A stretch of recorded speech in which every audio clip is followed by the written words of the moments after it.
Will with Casserole Disaster. I'm joined with my really good buddy here, Brian from ReviewTheWorld.com. Hi, Mom. One of the great things about ReviewTheWorld.com, which I found when I needed it the most, a little story behind that is I was a guy in grad school hanging out in the middle of Idaho in a terrible snowstorm. Idaho peeps, what's up? Oh yeah.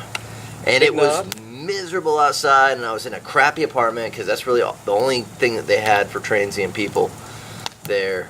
And I needed to pick me up, and it was a Sunday night, and I was stressed out about a lot of stuff, and I was hanging out on xentertainment.com, which if you've been to Casserole Disaster, come here, buddy. Right. If you've been to Casserole Disaster, then you know about X Entertainment and Dinosaur Dracula, our buddy Matt. And one of the guys that was a contributor to that in the comment section was Brian. And I was like, well, I wonder what this guy has. You know, he's been on here for a long time. And I went to his site, and it turns out he has been around the internet vlogging, which is making videos on YouTube for as long as anybody that I know, which is really cool. And when I was watching them, I found everything to be so happy and upbeat and positive, and it was a message that I sorely needed at that time, and it was a huge inspiration for the later part of Veggie Macabre, and a huge factor in what Casserole Disaster is. So I wanted to thank Brian personally. Hey, man. Now that we've come full circle, and he's like one of my best friends. My pleasure. And he's here in North Carolina, which is very cool. But I just wanted to kind of reach out to him and have him talk a little bit about what his message is and what Review the World is and what it's become and what we can see in the future. Yeah, I mean, we both got blogs going. Review the World, started in 2005 officially. That's when I purchased the .com. But as early as 2003, I was actually putting stuff online under that name. One of the things that I wanted to do with Review the World was a lot of times I would bring friends in and get them involved, or even if I was working on it by myself, I try to put a lot of fun into it and a lot of positivity, a lot of happiness, with the hopes of, and I guess you are living proof, that somebody somewhere might catch on to it and it might lighten their mood or brighten their day, just for like 5 minutes, even if they forgot about it once they closed the browser. But if I did that, I thought, man, that's really cool. And that's always, I've kind of towed the line kind of quietly for over 12 years now, doing this site just for fun. I've never had any ads. People all the time, like if I talk to a stranger, like a coworker or somebody, and I say, yeah, I got a website. They say, well, how much money are you making? Or do you make money? And that's never been like a big interest to me with this. And so I wasn't really doing it. I've never once had an ad on my website. It's not about that. It's just about having a good time. And something that we kind of connected on is just appreciating the small moments. And that's a whole book we could kind of open up and explore here today. But the website's been around for a long time. Nowadays I have so much on my plate. It doesn't get updated as much as it once did. But there is a lot on the archives. I mean, there's over a decade worth of articles and videos and all kinds of stuff. Like, you could lose months and months of your time if you went down that rabbit hole. And by all means, feel free. But yeah, man. So in the future, I just want to continue doing what I do, and it's led to some amazing things for me. I've got to meet some great people. I've made friends from all over the world that have reached out, and it's pretty awesome. Yeah, it is, and it's a huge inspiration because there's, like I said, there's so many negative things out on the internet. It's hard in the world of YouTube to kind of break through that barrier, and Brian's been doing it consecutively for what, 10 years now? Yeah, over 10 years. Really, since the inception. As we hit 2017, 12 years more or less, been at it. Which is crazy, and some of my favorites. Like I'll put links below in this article where you can see some of my favorite ones. My favorite one, I'll just say it right now, is the Go series, where Brian and his buddy Paul and his girlfriend at the time, and you guys just take off in a multi-series things just to explore your neighborhood, like what's down the street, what is 2 hours away, and everything in between. Yeah, the Go series. So if you're looking at RTW, if you check this out on your mobile device, the layout is not as hospitable. But if you go to the desktop version, on the right side of the page, there's a sidebar and it has sections. So Halloween has a section, restaurants have a section, all that stuff. Comic books might have a section. There's a couple dozen. But the Go Road Trip series is on there, and it's also one of my personal favorites in terms of I had so much fun doing it. Mm-hmm. The idea, the genesis behind it, Bill, was, all of us, a lot of us love to travel. Like, I'm here right now in North Carolina, and I'm just enjoying it. I just got done taking a walk around the neighborhood. Traveling is cool because it's a feast for the senses. You're seeing new things, you're tasting new things, hearing and experiencing new things. Traveling's great, right? Every time you travel, you may miss home, but it's so exciting. What Paul and I said is, okay, starting from my front door, I had an apartment at the time. There's neighborhoods, there's restaurants, there's plazas, there's people, places, things, parks, within a pretty close radius of us that we've never seen. I've lived in the same, more or less, the same town most of my life, and it's but there's pockets, and you just keep expanding out, right? And so we wanted to get lost, and once you get lost, it's exciting. And that was it was not rehearsed, it was completely spontaneous. And we would check out the very first episode, we went to a little place called Cheviot in Ohio, and it was a blast. And that was another one where the idea was, hey, other people, try this, because you can do this. You can do this almost for free. You don't have to necessarily even spend money besides some gas. Get out there and check out, explore your community and surrounding cities. And that message is still apt. I mean, that's for anybody, anywhere. Oh, that's huge. It's huge for me because I just remember being in this small, tiny apartment in the middle of Moscow, Idaho, when it was snowing like crazy, and I didn't know anybody. And one of the articles that stuck out to me is you guys went to go explore an A&W. Restaurant. Yeah, restaurant. And we actually had one in Moscow, Idaho. And so I put it on pause. I was like, Did you go? I went. I don't think you ever told me that. No, I went and That's awesome. got just burger and fries and root beer or whatever. Yeah. And I watched. It was I was with you guys at that time.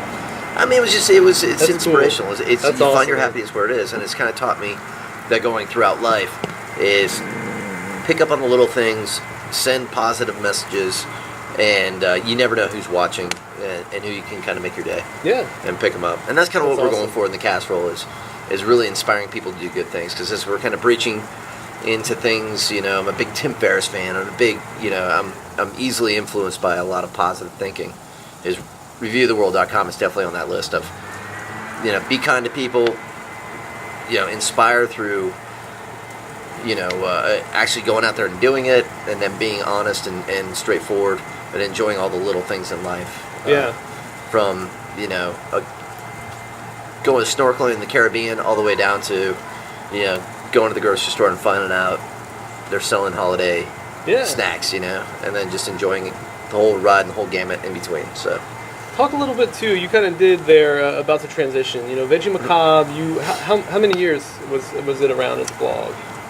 Veggie Macabre was around about, I think, 8 years. I want to say that's pretty substantial. I mean, I remember as we got to know each other better and better, I would start going through the archives. Anytime I find something that I truly love, whether it's a website or a podcast, I end up going pretty deep and checking out the deep cuts and kind of working my way through it. And I had so much fun exploring the Veggie Macabre archives. And that's another thing too. If you're a newcomer to Bill and what he does, Casserole Disaster is new and it's improved. But again, if you want to kill some time, you could have a lot of fun looking at the old Veggie Macabre stuff. Going back to the old veggie days, which I loved. Yeah. But I think just like that transition to Casserole Disaster, I did, really 2 points. Is one, to have a good site that was very clean that I could capture. Because you can't do that on a WordPress, just straight blog. But to capture the holidays in one page so you can go through the whole thing and just have a simple. Yeah. But also starting out a new slate for a transition into the professional world inspiring people to become entrepreneurs, inspiring people to do better in their corporate lifestyles. And then, ways of treating people and finding out what makes us the very best at what we do and how we do it in our personal lives, in our professional lives, and then, connecting with other people. It's cool. I mean, anytime that there's something that's around for, it evolves and changes and it adapts, and it seems like that's where you're going now with the Casserole Disaster. Yep. And I know, there's things that will come out of this, whether it's travels. We've seen a bit of that already on the site. Also, too, what some people might not realize, even if the title throws you off, Bill actually likes to cook a lot. Oh, yeah. And, so I wouldn't be surprised if some disaster recipes and other fun things show up on the site. All exciting stuff. Yeah, all for useful sure. stuff and entertaining. But at the same time, the underlining theme is just what I took from Review the World, which is just be grateful, be humble, and enjoy the little things. And life is going to be that much better. Yeah. Exponentially, really. Yeah. And it can happen within a day. That's true. It can happen almost instantaneously. For a lot of people, you see stuff as just things like trees, sidewalk, door. They're just things. You walk past them every day, and that's what they are. But sometimes you stop and you think of the texture, the tactile quality of things. You actually don't see this tree that you can't see right now off frame, but you don't just see it as tree, you see it as this particular tree, and you kind of look at it and you see, what makes it unique. And that was kind of like a transition I went through in my life is you kind of break that ant mode where you're just walking from place to place, doing thing to thing, routine, and you're really actually looking at what's around you. You're taking a moment to kind of, freeze the world around you and really be in the moment. And that's something too, just in a general sense, that is I'm just throwing out encouraging ideas, right? Yeah. Everybody's different. They're coming to the world from their own unique perspectives. But yeah, that's something to try out. For No, sure. absolutely. And that's such a great exercise. I mean, it's really an exercise. it I is. mean, and the more you do it, the more honed that you're going to be able to search out and see things for what they are, Right. and what they're intended to be. And it's just a huge, great life experience, and that's it's contagious. I mean, Right. It is, Yeah. A lot of times we're so internalized and we're in our own heads, whether we're like at the office or we're driving somewhere. But when you start looking at the details of the world around you, all the little bitty cracks and crevices and stains, everything, the cracks in the sidewalk, you start seeing, you kind of come outside of yourself a little bit. And it's actually humbling. It actually makes you more appreciative. Ultimately, and again, just kind of spitballing, love is the only way. If that's too flowery for you, though, it's positivity. For me, Bill, whether I'm going into work at my day job or whether I'm spending time at home with my children, it's always about positivity. And because a lot of times, it's a win-win in the case that it makes me feel good inside, especially when I see the smile reciprocated on somebody else's face. But also, too, because if I'm making other people feel good, that's awesome, right? And so whether it's a stranger at work or a coworker, if I can bring some positive energy into the situation, I don't see anything, that's there's no gray area to me. Yeah. That's a positive. Absolutely. Smiles make, Are very contagious. they are. Yeah. I try to make at least like 4 to 5 people smile a day, even if I don't feel like making them smile. Yeah. Even if I kind of get that rough and gruff, hey, things suck. God, it feels so much better just to make somebody else's day. Yeah. And it's very difficult to be in a bad mood after that. So. You mentioned earlier, the internet it's a huge place, and there's so much information and content out there, more than you could watch in a millennia. Mm-hmm. However, it's real easy to fall into the negativity. It's everywhere, right? It's abundant. It's hard amazing. to ignore, whether it's a disturbing video that you inadvertently see on your Facebook wall, or it's a rant on Twitter. There's a lot of it, right? A lot of people are using their phone or whatever it might be, a tablet, to kind of escape. But then you're encountering stuff that might bum you out there. And so the only thing we can do, our small part, our role in this, is to try to lead by example. Yeah, and do create some positive stuff. Create our own little world. I kind of had this weird Star Wars type thought process that goes in Whoa. the internet, where you're going into different worlds and cinemas or systems, and I'm trying to create a world where, hey, I'm going to come in and I hope that there's something that somebody can take away and use in their own life. Yeah. Inspirational and professional podcasts I'm really into right now. Right. That's They a big thing. have turned me around in a lot of ways, in very similar ways that Review the World has done. And I can put those links out there for that, where people who have done it and are exceeding in life share their tips and tricks, and they Right. do work. I mean, they do work, Yeah. and you got to take those things. You got to take those things seriously. And what I'm basically doing, I'm trying to create this little tiny universe that people know that when they come there, they can take something nice out, Right. like something positive out. Like Yeah. they don't have to come there and just be like bummed out or Right. negative. And sometimes negativity can mesh very well with comedy. Yeah. And everybody delves into that. Everybody's entertained by that because it's easy to do. Right. Very easy to do that. It's difficult to have somebody laugh because it's truly funny and comedic, but still take away a positive message. Yeah. That's challenging, and that's the challenge that I've kind of set out for myself. Yeah. You know, each and every day. I've had some definite belly laughs over at Review the World. Yeah. You know, with you and Tim hanging out in front of a Taco Bell. Right. Doing, you know, the Doritos Locos. Yeah, we were there when that broke the internet, the Doritos Locos Taco. Yeah, that was classic stuff. You know, rolling through a Fresh Mart. You know. Yeah, the interview. We've done a couple interviews in our time. Always kind of on Yeah. the fly, off the cuff. Yeah. We were shooting another, if I'm going to toot my own horn at all today, another series that I could suggest that people may check out, that they might have some interest in. We did another travel type series called On the Road with RTW. This one was more in the vein, on a extremely low budget, of us trying to capture like a Travel Channel show. We would focus on a very particular city, you know, and we would go there and we would kind of do a travel log.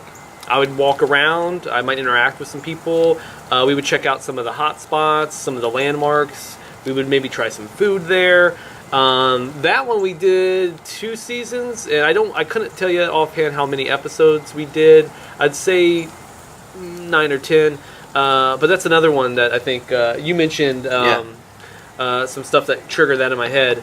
But The Chinese mall challenge, not Chinese mall challenge, but the Chinese food. Yeah, we did a mall thing which kiosk was well, Tim and I, Paul and I did a thing that was short-lived. I think we only had 2 or 3 in the can, called Thursday Night Takeout, TNT. Yes. And we That was another hilarious moment. we were going to shoot, you know, a bunch and just have them in the can, and every Thursday we would review another Chinese restaurant. The very first one we went to, though, was life-changing. And this is, if you wanna laugh, I can't speak, you know, in a broad sense of what you may or may not find funny, but Thursday Night Takeout, we had the biggest case of the giggles I've ever had while we were filming. Paul got this atrocious looking dish. I don't know how it tasted. I didn't bring myself to try it, but it was shrimp with lobster sauce, and it looked like a dish of fried rice covered in just a big plate of snot.